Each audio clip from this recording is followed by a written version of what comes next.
अच्छा, तो कल हमने ये पढ़ा था कि थीटा हम इसको यहाँ पर इस एक्यूट एंगल पर हमने वो ट्राइगोनोमेट्रिक रेशियोज देखे थे।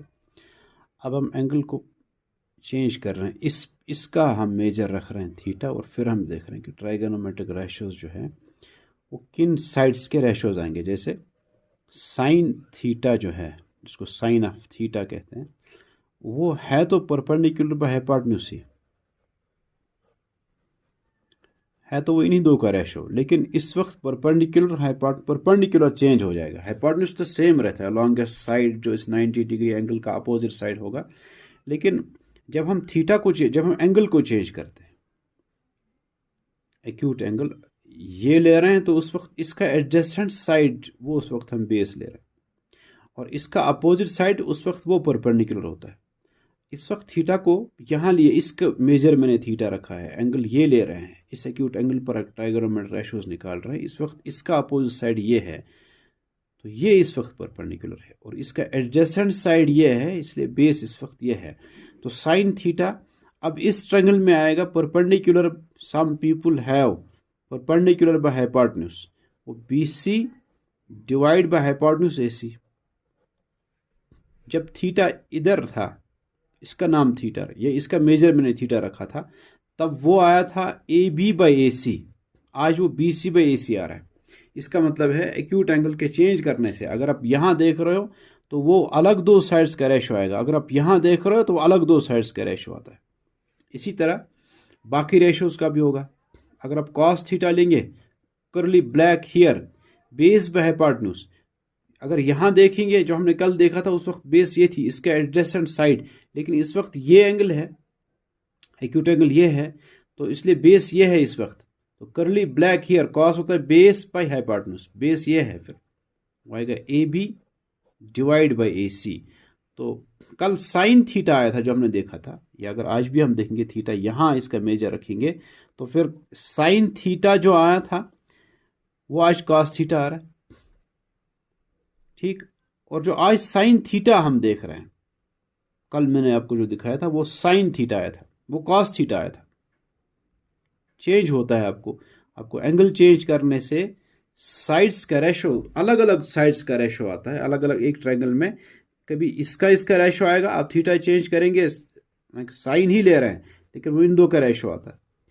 आप कॉस ही ले रहे हैं, कभी वो इन दो का रेशो आएगा, कभी वो इन दो साइड्स का रेशो आएगा, ठीक। इसी तरह टेन थीटा देखो आप, इस एंगल पर to present beauty perpendicular by base ही आएगा हमेशा वो,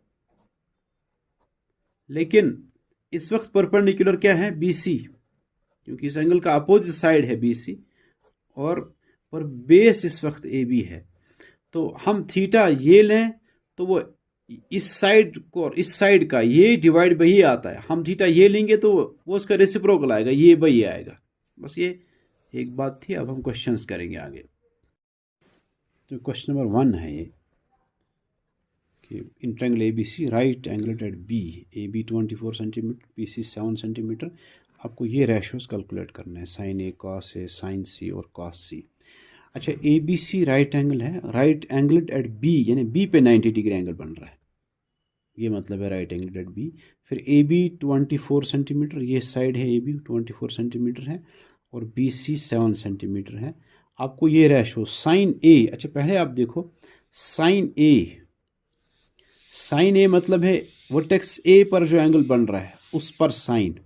इस तरह जो कॉस साइन C मतलब है यहाँ जो इस वर्टेक्स पे जो एंगल बन रहा है, एक्यूट एंगल को चेंज किया यहाँ पर, हम अब तक रखते थे मेजर थीटा, फिर लिखते थे साइन थीटा, लेकिन इस वक्त इसने A ही इसका नाम रखा है, यानी A वर्टेक्स पे जो एंगल बना है उसी पर साइन, C वर्टेक्स पे जो एंगल बना है उसी पर साइन, ठीक। फिर उसी पर कॉस, फिर उस पर कॉस, तो ये आपको चाहिए। अच्छा देखो साइन A, जो भी रेशो हम देखें, आप साइन A को देखो, साइन A वह है perpendicular, people have perpendicular by hypotenuse. अब देखो यहाँ परपेंडिकुलर इस वक्त कौन है, इस एंगल का जिस पर ट्राइगोनोमेट्रिक रेशियोज निकाले जाएं उसका जो अपोजिट साइड है वो होता है परपेंडिकुलर। हम A पर निकाल रहे हैं, इसलिए परपेंडिकुलर इस वक्त ये है, और हाइपोटेन्यूज तो हमेशा AC है। तो पता चला AC हाइपोटेन्यूज परपेंडिकुलर तो मालूम है 7 सेंटीमीटर, हाइपोटेन्यूज नहीं मालूम है। साइन ये तब तक नहीं मालूम, नहीं पता चलेगा किसके बराबर आएगा, हम तब तक नहीं कैलकुलेट कर सकते हैं जब तक हाइपोटेन्यूज भी मालूम ना हो। तो ये पता करेंगे हम, पहले हाइपोटेन्यूज कैलकुलेट करते हैं। कैसे हाइपोटेन्यूज पता चलेगा, उसके लिए है पाइथागोरस थ्योरम। हम लिखेंगे by Pythagoras theorem in triangle ABC। इस ट्रायंगल में क्या होगा कि AC स्क्वायर वो बराबर आएगा, पाइथागोरस थ्योरम का स्टेटमेंट क्या है कि hypotenuse square is equal to the sum of the squares of other two sides. Hypotenuse के बगैर जो बाकी दो साइड्स है उनके स्क्वायर्स का सम, यानी AB square plus BC square. AC वही हमें चाहिए। AB देखो वैल्यू उसका क्या है, वो है 7 सेंटीमीटर। सेंटीमीटर नहीं लिखा जाता, हम सिर्फ 7 लिखेंगे, लास्ट में हम AC का यूनिट लिखेंगे। Plus BC 24 square. तो AC square is equal to 7 square 49 plus 24 square 24 into 24 वो है 576। फिर AC square is equal 49 plus 576। अच्छा 625। हमें सिर्फ AC कैलकुलेट करना है, AC चाहिए हमें। AC is equal to square वहां जाएगा, और स्क्वायर जब वहां जाता है वहां स्क्वायर रूट, या ऐसा होता है कि हम अप्लाई करते हैं दोनों तरफ से स्क्वायर रूट। ठीक, यहाँ स्क्वायर स्क्वायर रूट कैंसिल हो जाता है और वहां स्क्वायर रूट रह जाता है 625। यहाँ हमेशा प्लस माइनस आता है, लेकिन हम निकाल रहे हैं डिस्टेंस, AC डिस्टेंस है, वो नेगेटिव नहीं हो सकती, इसलिए हम प्लस ही लेते हैं और प्लस साइन लिखा नहीं जाता है। आप समझ गए। देखो A स्क्वायर 625 है, ठीक है, तो इसका मतलब है स्क्वायर रूट ऑफ 625 AC है। ठीक है, A स्क्वायर 625 है, ये इसी बात है कि मैं कहूँ 3 स्क्वायर है 9, इसका मतलब है स्क्वायर रूट ऑफ 9 है 3। अच्छा, -3 स्क्वायर वो भी 9 ही होता है, इसलिए कि जब स्क्वायर, जब माइनस हो ऊपर पावर इवन हो तो वो माइनस खत्म, वो प्लस बन जाता है। या ऐसे ही -3 into -3, 3 3 jar 9, minus minus plus, वो भी +9 आएगा। तो इसका मतलब है कि +9 का स्क्वायर रूट, 9 का स्क्वायर रूट +3 भी है और 9 का स्क्वायर रूट -3 भी है, प्लस भी है माइनस भी है। आप समझ गए। इसलिए यहां जो है आप लिख रहे हैं स्क्वायर AC स्क्वायर 625 है, इसका मतलब है स्क्वायर रूट ऑफ 625 AC है। जैसे यहां 3 का स्क्वायर 9 है, इसका मतलब स्क्वायर रूट ऑफ 9 3 है। -3 का स्क्वायर भी 9 है, इसका मतलब स्क्वायर रूट ऑफ 9 -3 भी आएगा। इसलिए हम लिखते हैं ये जो प्लस और -3 जो है, प्लस -3 जो है वो है स्क्वायर रूट ऑफ 9। यहां हम लिखेंगे 3 जो है वह है plus minus square root of 9। दोनों प्लस भी होगा माइनस भी होगा, लेकिन यहां हमेशा याद रखो कि डिस्टेंस AC डिस्टेंस है, वो कभी नेगेटिव हो नहीं सकती है, इसलिए हम लेते हैं प्लस ही। आगे बढ़ते हैं। AC is equal to square root of 625, वो होता है 25 स्क्वायर। हम लिख सकते हैं इसको, हम 625 को लिखेंगे 25 स्क्वायर, फिर स्क्वायर और स्क्वायर रूट कट जाता है, इसलिए AC जो है वो आएगा, AC इज इक्वल टू 25। तो हमें AC हाइपोटेन्यूज पता चला वो 25 है। हम अब कैलकुलेट कर सकते हैं साइन कॉस जो भी है।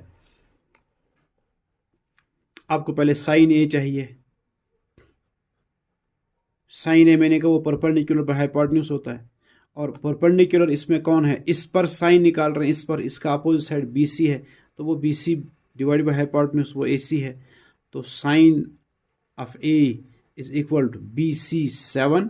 अच्छा, यहाँ मैं एक चीज़ भूल गए, AC जो है, AC आपको 25 आया, साथ में रखेंगे आप यूनिट सेंटीमीटर। अब तक इसमें ज़रूरी यूनिट नहीं लिखना है, आप कैलकुलेशन के बाद में जो देखेंगे, आप निकाल रहे थे डिस्टेंस AC का, AC की डिस्टेंस पता कर रही है, AC की लेंथ पता कर रही है, उसका यूनिट सेंटीमीटर, तो 25 सेंटीमीटर हम रखेंगे इसके साथ।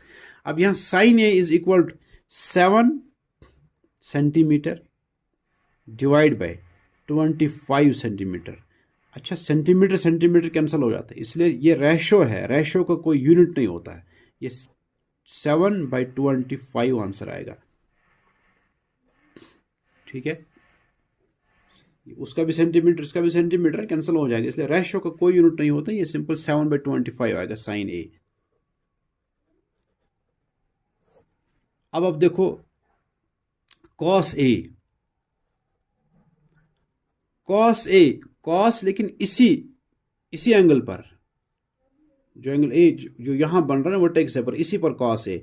इस वक्त इसका एडजेसेंट साइड ए भी वही बेस है, क्योंकि कॉस होता है बेस डिवाइड बाय हाइपोटेन्यूज, करली ब्लैक हियर। बेस क्या है इसमें, वो है ए बी, और हाइपोटेन्यूज वो तो सेम है ए सी। तो ए बी है 24 और ए सी है 25, फिर वही सेंटीमीटर सेंटीमीटर दोनों का कैंसिल हो जाएगा, रेशो है, यूनिट के बगैर आता है, 24/25 आएगा। अब जो इंपॉर्टेंट उसके बाद है वो है कि साइन सी आपको पता करना है। साइन सी पर क्या आएगा, साइन सी का मतलब है एंगल आप इसको ले रहे हैं, चेंज कर रहे हैं, एंगल यहां ले रहे हैं, तो अब क्या होगा कि जब यहां ले रहे हैं एंगल, तो उसका अपोजिट साइड ए बी ये इस वक्त परपेंडिकुलर होगा, इसका एडजेसेंट साइड बी सी है, ये इस वक्त बेस होगा। तो साइन रहेगा तो हमेशा वो perpendicular divide by hypotenuse, some people have, जिस तरह याद रखते हैं हम, वो परपेंडिकुलर बाय हाइपोटेन्यूज से रहेगा, लेकिन परपेंडिकुलर इससे चूंकि एक्यूट एंगल चेंज कर रहा है, इसलिए परपेंडिकुलर भी चेंज होगा। इस वक्त इसका अपोजिट साइड होगा परपेंडिकुलर, वो ए बी है, डिवाइड बाय हाइपोटेन्यूज हमेशा सेम, वो ए सी है। तो ए बी है 24 डिवाइड बाई ए सी है 25। अब देखो ये वही आया जो हमें कॉस ए आया था, कॉस ए वही आया जो साइन सी आया। तो एंगल के चेंज करने से जो साइन आता है इस एंगल पर, इस एंगल पर वो कॉस आता है। इस तरह जो इस एंगल पे कॉस आएगा उस एंगल पे वो साइन आएगा। फिर उसके बाद आपका कॉस सी है, अब वो खुद कैलकुलेट कर सकते हो कि कॉस सी जो है वो होगा बी सी और ए सी का रेशो, क्योंकि जब इसको एक्यूट एंगल ले रहे हैं तो बेस इसका एडजेसेंट साइड बी सी है, तो बी सी बाई ए सी आएगा, 7/25 आएगा।